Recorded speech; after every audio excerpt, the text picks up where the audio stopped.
성탄의 아침 하나님 앞에 나와서 예배를 드리시는 모든 교우분들에게 우리 하나님께서 은혜 베푸시기를 간절히 기원합니다. 여러분, 2000년 전에 한 아기가 태어났습니다. 아이가 태어나는 일은 우리가 어렵게 보는 일이 아닙니다. 하지만 그때 태어난 아기는 특별합니다. 왜냐하면 그 아기가 이 땅을 구원할 메시아, 구원자이기 때문입니다. 그래서 우리는 그때부터 그 메시아 되신 예수님을 기다리고 예수님의 나심을 축하합니다. 우리가 축하하는 이유는 예수님으로 인해 우리에게 부어진 구원이 오늘을 사는 우리에게도 영향을 주고 있기 때문입니다. 2000년 전에 태어나셨던 예수님의 탄생이 오늘을 사는 우리와 연결되어 있기 때문에 우리는 예수님의 탄생을 축하하고 그리고 주변 사람들과 그 기쁨을 나누는 것이지요. 그냥 예수님의 탄생을 무조건적으로 축하하는 것이 아니라 예수님께서 이 땅에 오신 것이 오늘을 사는 나에게 큰 영향이 있구나, 이 사실을 우리가 확인할 때 우리는 진정한 성탄의 기쁨을 누릴 수 있을 것입니다. 이렇게 한번 이번에는 앞뒤를 보시면서 축하하도록 하겠습니다. 예수님의 탄생이 당신과 연결이 있습니다. 이렇게요.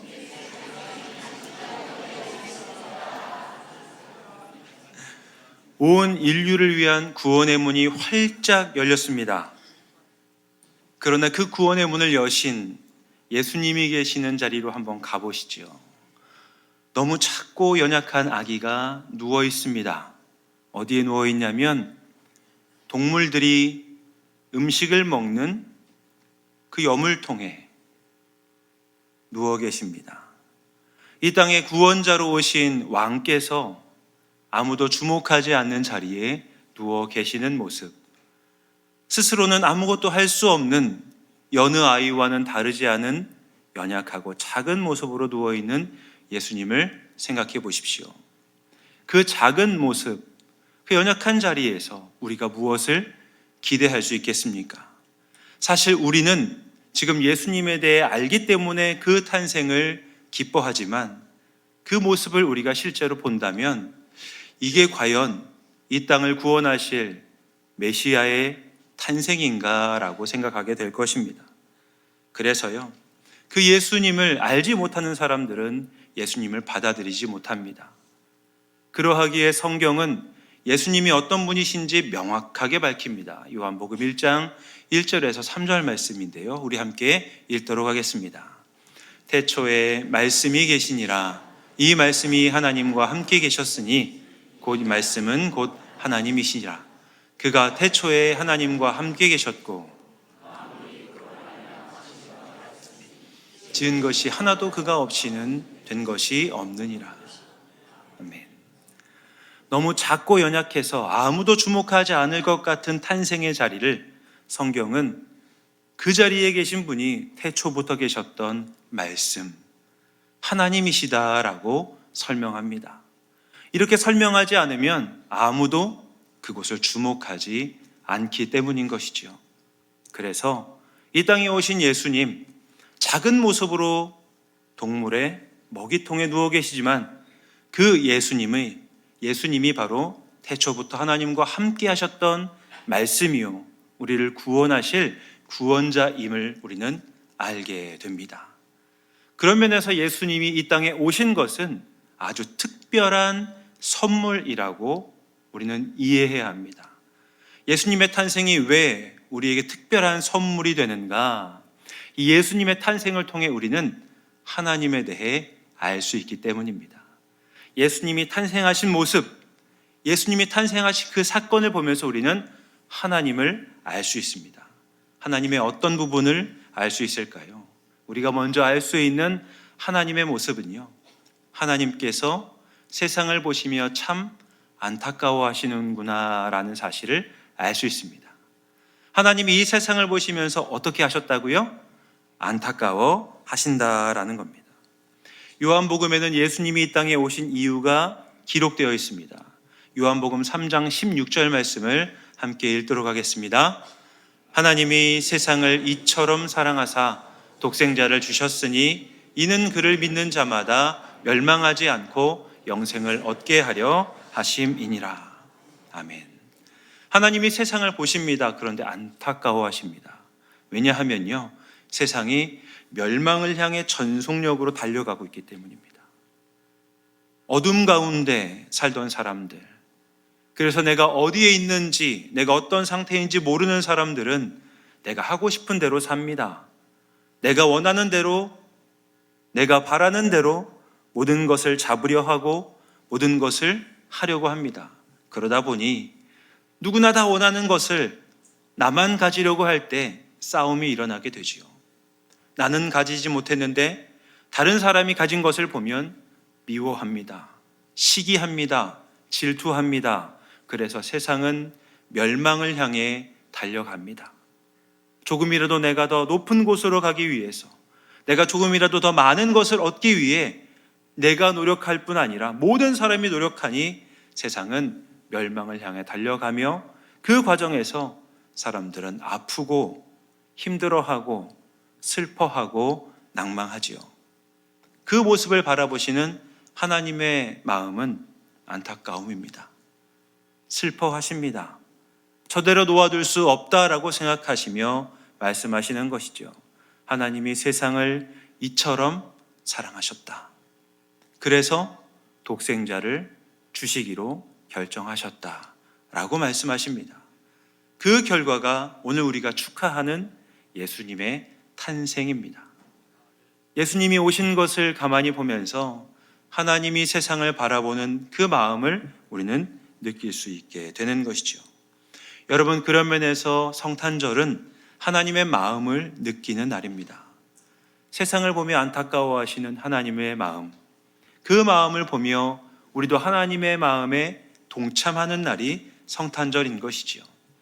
예배당을 나가시면, 예배를 마치고 예배당을 나가시면 하나님의 마음을 우리는 많이 느낄 수 있습니다. 지나다니는 사람들의 얼굴에서 웃음이 사라졌습니다. 살아가는 많은 사람들 마음에 힘들고 어려운, 그리고 그로 인해 나타나는 한숨이 있습니다. 그 모습을 가만히 보시면서 우리는 하나님께 이렇게 기도해야 됩니다. 하나님, 이 세상을 바라보시며 안타까워하시는 하나님 마음을 느끼게 해 주십시오. 이것이 성탄절에 우리가 알 수 있는 특별한 선물 첫 번째 내용입니다. 성탄절에 우리는 세상을 보시며 안타까워하시는 하나님 마음을 느낄 수 있어야 하는 것이죠. 또한 성탄절에 우리가 누릴 수 있는, 하나님에 대해 알 수 있는 두 번째 내용은 구원 사역을 위해 일하신 하나님을 볼 수 있습니다.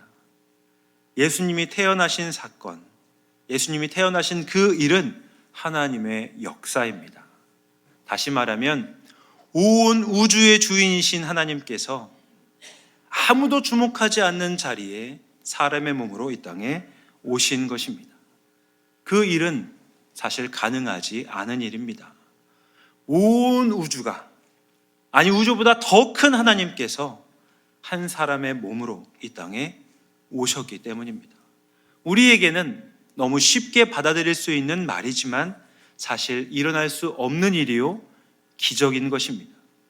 그 일이 일어난 이유는 말씀드린 것처럼 세상을 보며 안타까워하시는 하나님의 그 마음이 하나님의 결심으로 이어진 것입니다. 하나님께서 어떻게 결심하셨냐면, 내가 저 아파하고 힘들어하는 세상을 위해 그곳에 가야겠다. 왜 하나님이 이런 결심을 하셔야 되겠습니까? 죄 때문입니다. 그 죄의 문제를 해결할 수 있는 어떤 사람도 없기에 그 죄를 능히 감당할 수 있는 하나님이 직접 이 땅에 오셔야 됐습니다. 여러분 생각해 보십시오. 여러분께서 이 땅 살면서 죄를 많이 지으셨습니까? 그래도 우리는 하나님을 믿는 사람인데요, 우리가 이것은 죄야 라는 생각이 들면 보통 우리는 그것을 선택하지 않으려고 하지요. 그래서 하나님이 어떤 특정한 사람의 몇몇 죄 때문에 이 땅에 오셨다라고 말하기에는 뭔가 좀 석연치 않습니다. 예수님께서 세상을 바라보시며 안타까워하시는 이유는 이 세상에 태어난 모든 사람들이 알게 모르게 지은 모든 죄의 무게가 너무나도 크기 때문입니다. 이 땅에 태어난 사람들이 지금까지 몇 명이나 되겠습니까? 정확한 숫자는 아무도 모릅니다. 하지만 이 땅에 태어났던 사람들이 하나님과 관계가 단절된 상태에서 말하는 것, 행동하는 것, 모든 것이 하나님의 뜻과는 반대 방향이었을 겁니다. 그러면 그 모든 것이 다 죄라는 말이죠. 여러분, 쓰나미라는 말 들어보셨죠? 바다에서 지진이 나거나 아니면 어떤 사건으로 인해 큰 파도가 밀려오는 것을 쓰나미라고 합니다. 그 쓰나미가 밀려올 때에 그걸 감당할 수 있는 사람이 있을까요? 없습니다. 죄가 쓰나미처럼 온 인류를 휩쓸고 갑니다. 그 어떤 사람도 그 죄로부터 자유로울 수 없기 때문에 누구나 아파하고 힘들어할 수밖에 없는 이 땅의 현실, 그 현실을 바라보시는 하나님께서 누구도 막을 수 없는 저 죄의 쓰나미를 막아야겠다라고 생각하시며 결단하신 것이 예수님의 탄생입니다. 그 예수님께서 이 땅에 오셨던 예수님의 탄생이 바로 하나님께서 일하시는 내용인 것입니다. 예수님의 탄생에 대해서 우리가 알 수 있는 영상이 하나 있는데요. 이 시간 그 영상을 잠시 보도록 하겠습니다. 지금부터 내가 해주는 얘기 들어주겠니? 믿어주겠니? 옛날 어느 나라에 함께 살았던 왕자와 왕의 이야기. 언제부턴가 그 나라에는 몹쓸 병이 돌고 있었대.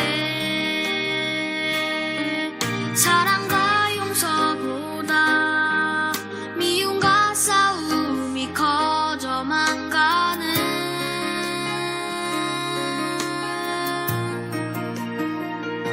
그 왕은 고민했었나봐. 그 병을 고칠 수 있는 이는 하나뿐인 왕자뿐이었는데 그걸 모르는 어리석은 백성이 왕자님을 해치게 될 것을 알았던 거야. 그때 왕자님이 말했대. 사랑하는 저들을 위해서 제 영혼을 아버지께 드려요.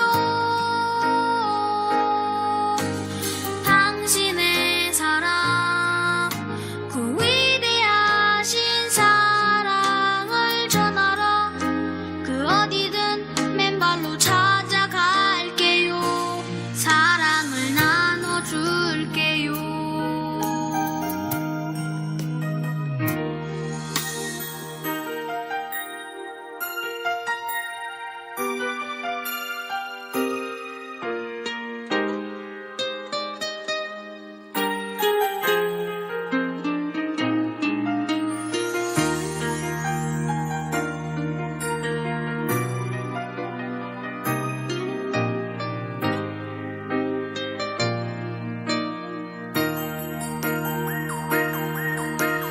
추운 곳에서 어두운 곳에서 매일 사랑을 가르쳤대.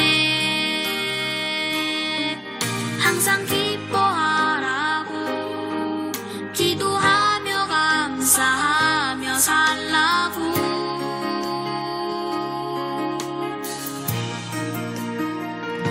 그러던 어느 날이었지. 어리석은 백성들이 그만 왕자님을 해치고야만 거야. 하늘도 울고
보신 영상은 세상에서 가장 성탄절에 한번 마음을 새기면서 돌아보아야 될 만한 영상이기도 합니다.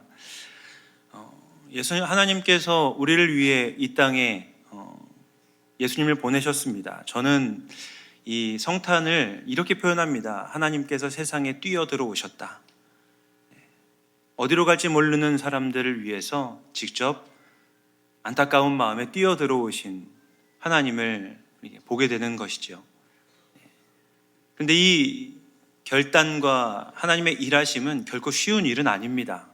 어렵고 큰 희생을 치르는 일입니다. 그래서 우리는 성탄절날 마지막으로 하나님에 대해 알 수 있는데요. 그것은 하나님의 영광이 어디에 임하는가입니다. 여러분, 예수님이 오셨던 그 시점을 한번 보시죠. 우리는 볼 수 없는 시점이었습니다. 2000년 전에 이미 오셨지요. 그래서 이것에 대해 바울은 이렇게 고백합니다. 로마서 5장 말씀인데요. 로마서 5장 6절에서 8절 말씀을 보면 바울이 예수님의 오심에 대해서 이렇게 표현합니다. 함께 읽도록 하겠습니다. 우리가 아직 연약할 때에 기약대로 그리스도께서 경건하지 않은 자를 위하여 죽으셨도다.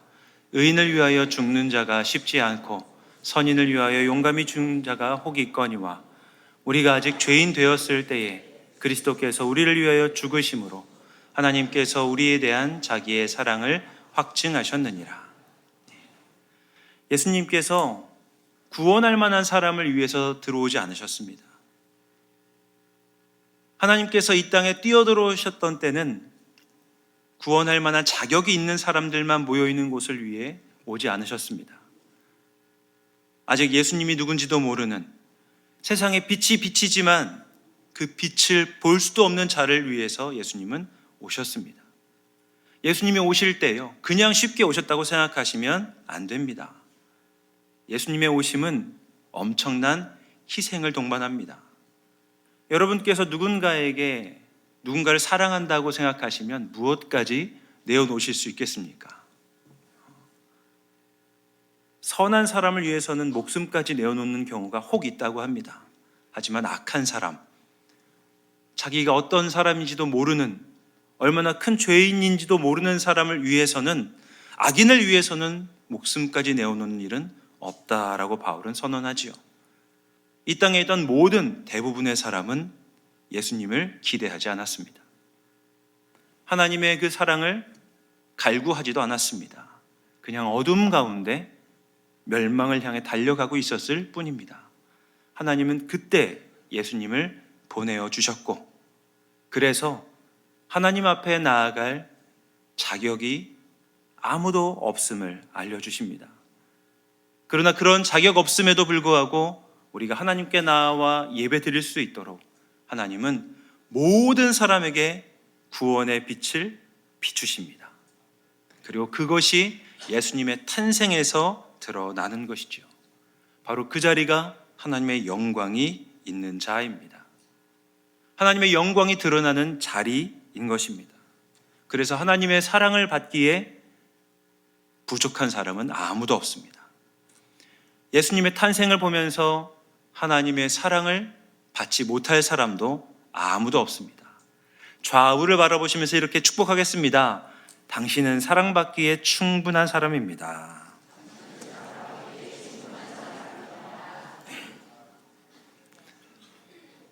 예수님이 오신 자리도 생각해 보아야 됩니다. 설교 서두에 예수님이 어디에 오셨다고 말씀드렸습니까?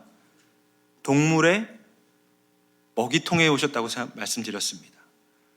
보통 구원자, 왕이라고 하면 가장 높은 자리, 그리고 가장 영광스러운 자리에 와야 된다라고 우리는 기대하지만 예수님은 가장 낮고 아무도 찾지 않는 자리에 오셨습니다. 왜일까요?